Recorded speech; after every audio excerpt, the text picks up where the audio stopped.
अब पहली जो सत्य की बात है, इसमें एक प्रसंग याद आता है, सुना होगा आपने, बड़ा प्रसंग अद्भुत है। साक्षी गोपाल भगवान, कई मंदिरों में आप जाते हैं तो वहां पर आपको साक्षी गोपाल भगवान जरूर मिलते होंगे। अभी हम परसों ही महाकाल भगवान को दर्शन करके आए, वहां पे भी साक्षी गोपाल है।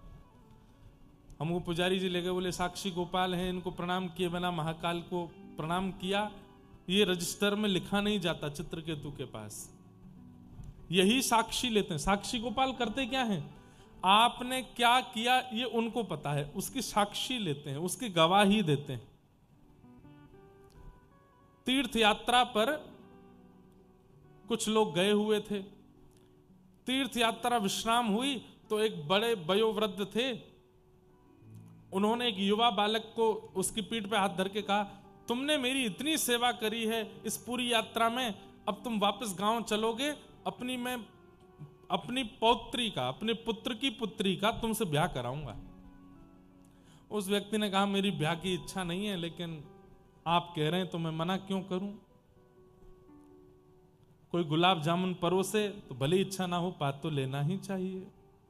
जलेबी दे रहा हो, मना क्यों करो। ब्याह की इच्छा तो नहीं है, पर आप अपनी तरफ से ऑफर दे रहे हो तो कर लेंगे। लेकिन जैसे ही गांव पहुंचे, वो वयोवृद्ध ने गांव के लोगों से जाके कहा, मैंने अपनी पौत्री के लिए एक लड़का देखा है। बोले कौन है, बोले पास के गांव का है, तीर्थ यात्रा में गया था, आदि आदि सब बात कही। घर के लोगों ने कहा, आप भी कुछ सोचते नहीं, विचारते नहीं, घर में किसी से पूछा नहीं, पक्की करे आए वहां पे, हम नहीं करेंगे ब्याह। तो बेचारे वृद्ध अकेले पड़ गए। 4 दिन बाद का समय दिया था उस लड़के को कि तुम आ जाना अपने परिवार वालों के साथ। वो आ गया।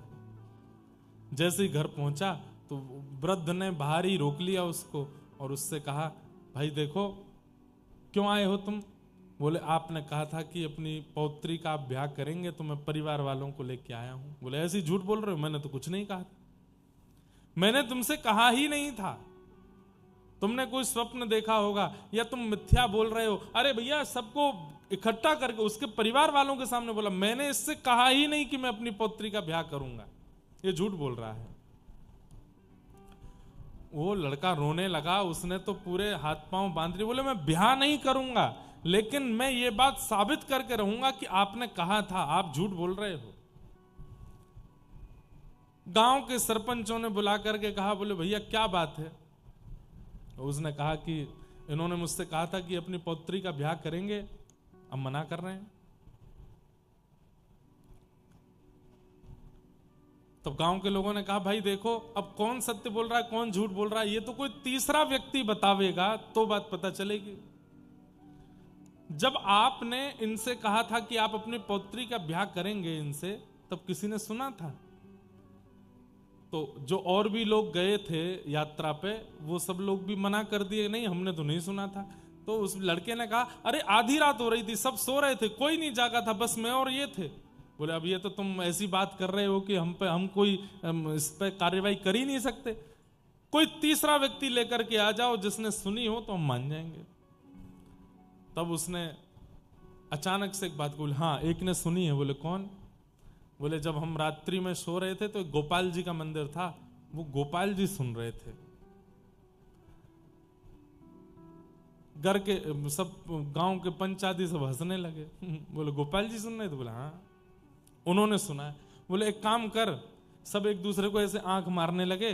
बोले कि अब इसको फंसा देते हैं काम में, आप अपनी पौत्री का ब्याह कहीं और कर देना। बोले क्या। बोले हाँ भाई, किसने सुनी थी बात तुम्हारी। बोले गोपाल जी ने। बोले तू एक काम कर, गोपाल जी को लेके आ, अगर गांव के सामने उन्होंने गवाही दे दी तो तेरा ब्याह हम इससे करा देंगे। सब बोले गोपाल जी कभी बोलेंगे ही नहीं। लेकिन उसको इतना विश्वास था ठाकुर जी के ऊपर, चल दिया। और महाराज कितने दिन लगा करके वृंदावन आया उड़ीसा से, और आकर के ठाकुर जी से कहा, ठाकुर जी मुझे ब्याह करने की बहुत इच्छा नहीं है, पर मैं केवल इतना चाहता हूं कि वो व्यक्ति झूठ बोल रहा है इसका पूरी दुनिया को पता चले। और दूसरी बात, मैंने जब कहा कि आपने बात सुनी है तो सब हंस रहे थे, तो सबको ये बात बता दीजिए कि आपने सुनी थी, उन्होंने कहा था कि वो अपनी पौत्री का ब्याह करेंगे। ठाकुर जी तो ऐसे ही बैठे रहे, कुछ नहीं बोले। उसने मक्खन का भोग लगाया, ठाकुर जी को माला पहनाई, ठाकुर जी को इत्र लगाया। बोले आप बोलते क्यों नहीं हो, कुछ बोल दीजिए ना। हाँ, अपना काम होता तो नेक में ही बोल पड़ते, अब मेरे काम बनना है तो क्यों बोलोगे। ठाकुर जी से ऐसे वार्ता करने लगा। देखिए नाथ, आप बोलो चाहे मत बोलो, पर मैं ये जानता हूं कि आपने सुना है। बिन पग चले ही सुने ही बिन काना, मैंने सुना है कि आप सुनते हैं। तीसरा कोई नहीं था जिसने सुना था, आपने सुना था। कृपा करके चलिए ना मेरे गांव। रात्रि का समय हो गया, मंदिर बंद हो गया, पुजारी जी ने पर्दे आदि लगा दिए। बाहर देली पे बैठ के सिर पटकने लगा। बोले क्यों नहीं बोल रहे हो? नामदेव के लिए आप प्रकट हो गए थे, सूरदास के लिए प्रकट हो गए थे, सक्कूबाई के लिए प्रकट, मेरे लिए क्यों नहीं बोल रहे? मैं कुछ और नहीं चाहता, केवल बोल दीजिए कि आपने सुना था। मंदिर बंद के अंदर से ठाकुर जी बोल पड़े, ए बावड़े, ये कलयुग है, कलयुग में मैं मूर्ति के रूप में, मूर्ति कोई चलती है? मूर्ति चलती नहीं। बाहर से वो भक्त बोला, तो वो बोलती भी तो नहीं है मूर्ति, आप बोल कैसे रहे हो? नाम जप भी नहीं करते, परिक्रमा भी नहीं करते।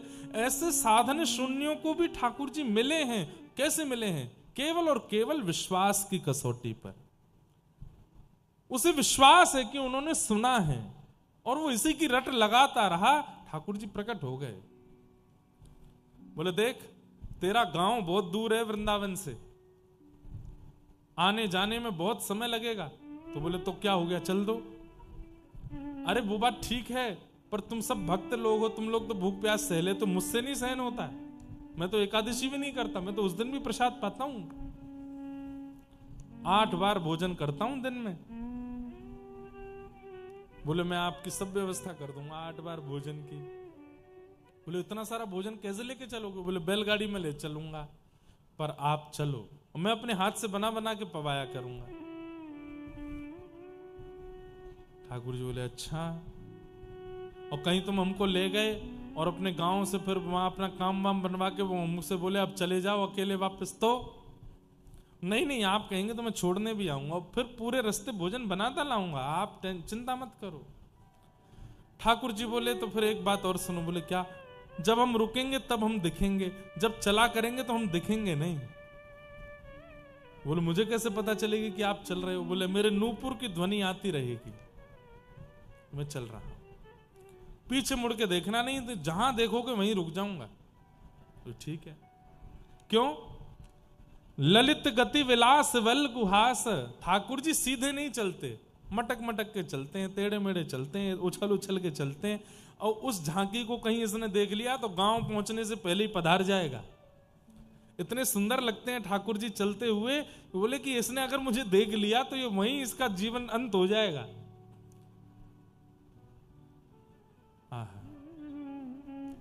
ललित गति के साथ ठाकुर जी चल पड़े वृंदावन से, जगह जगह रुक करके। अब जगह जगह नहीं रुक रहे हैं, एक दिन में 8 बार रुकते हैं। फिर वो भोजन बनाता है, ठाकुर जी को पवाता है। बड़े विचित्र हैं ठाकुर जी। एक लीला सुनाऊं। श्रीनाथ जी जब गोवर्धन से उदयपुर, अभी ठाकुर जी उदयपुर के पास में विराजमान, श्रीनाथ जी आज से 500 साल पहले गिरिराज जी में जतिपुरा के पास में ऊपर मंदिर में विराजते थे।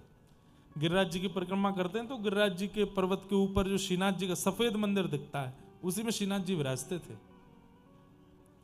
500 वर्ष पहले औरंगजेब के आक्रमण के कारण ठाकुर जी और एक अजब कुमारी नाम की भक्ता हुई राजस्थान में, उसके लिए ठाकुर जी वहां चले गए। तो जगह जगह ठाकुर जी के पड़ाव पड़े। कोटा में भी चरण चौकी है, ठाकुर जी की कुछ दिन वहां रहे। जोधपुर में भी रहे, उदयपुर में भी रहे।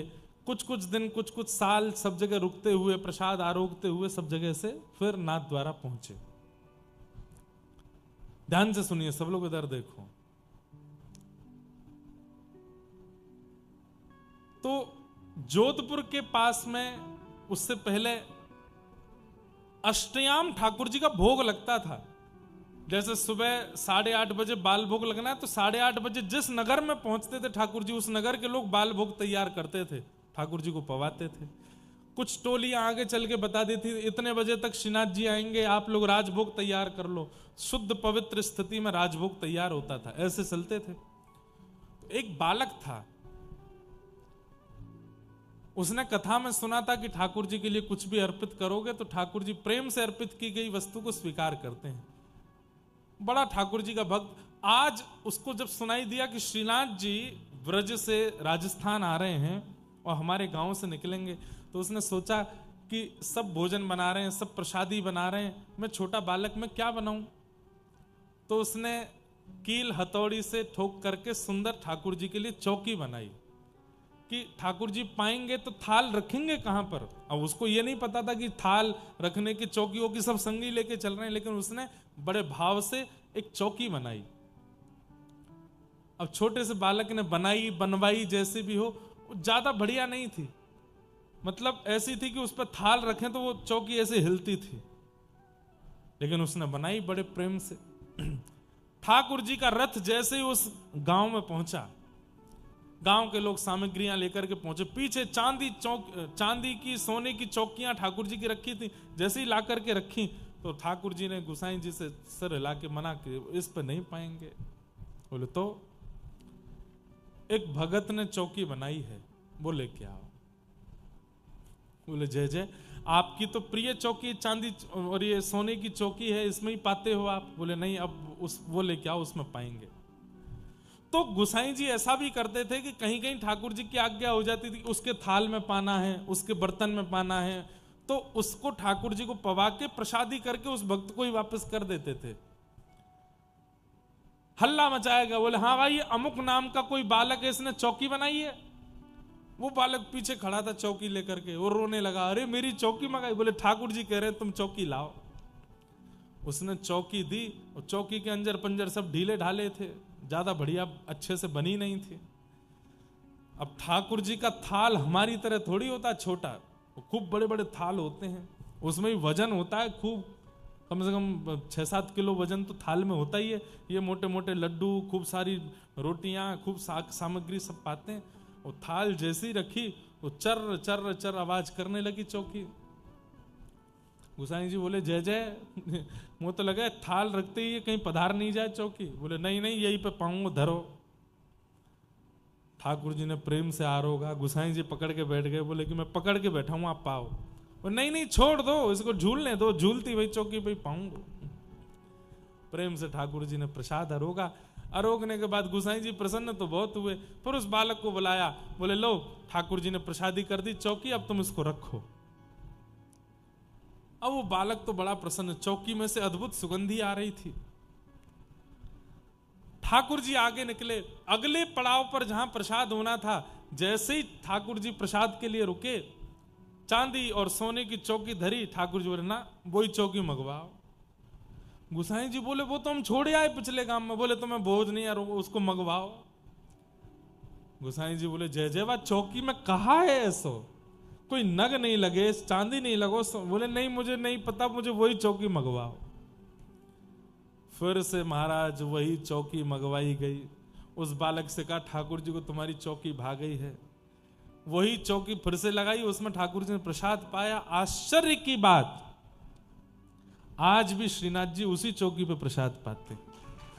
आज भी श्रीनाथ जी के मंदिर में एक समय की प्रसादी ठाकुर जी की आज भी उसी चौकी पे ही आती है, उसी पे ही पाते हैं, झूलती वही चौकी है। अब तो हमने दर्शन तो नहीं किया, पर सुना है उसका भाव। आज भी उसी चौकी पे पाते हैं ठाकुर जी। कितने प्रेमी हैं ठाकुर जी, कैसा प्रेम है उनके चित्त में। तो वो भक्त ठाकुर जी को लेकर के उड़ीसा गया, रास्ता भर प्रसाद बनाता गया, छम छम आवाज आती थी।